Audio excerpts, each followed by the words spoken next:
Sa kulungan ng bagsak ngayon ng 4 na lalaki matapos ang anti-illegal drug operation ng mga tauhan ng San Mateo Municipal Police Station.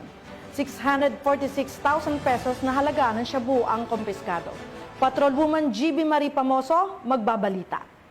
Bisa ng pinaigting na kampanya laban sa iligal na droga, 4 na sospek ang nadakip ng mga tauhan ng San Mateo Municipal Police Station matapos ang ikinasang bypass operation sa bayan ng San Mateo, Rizal. Kinilala ang mga naaresto na sina alias Chong 29, alias Jo 24, alias Jolo 31, pawang mga taga San Mateo at alias Marvin 29, residente naman ng Rodriguez, Rizal. Sa naturang operasyon, nasamsa mula sa mga sospek ang 10 plastic sachet ng hinihinalang shabu na may timbang na 95 gram at tinatayang nagkakahalaga ng 646,000 peso batay sa standard drug price.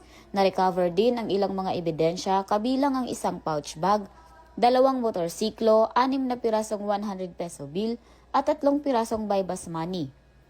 Ang operasyon ay isinagawa ng Municipal Drug Enforcement Team ng San Mateo Police sa koordinasyon ng PIDEA.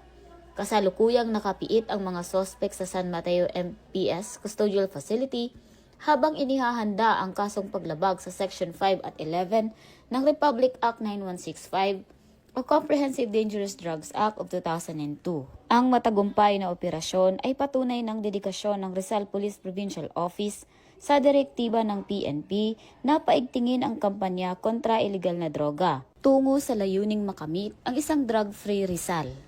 Mula dito sa Calabarzon, ako ang inyong Police News Network Correspondent, Patrolwoman Jevie Marie Famoso, alagad ng batas, tagataguyod ng Balitang Pulis.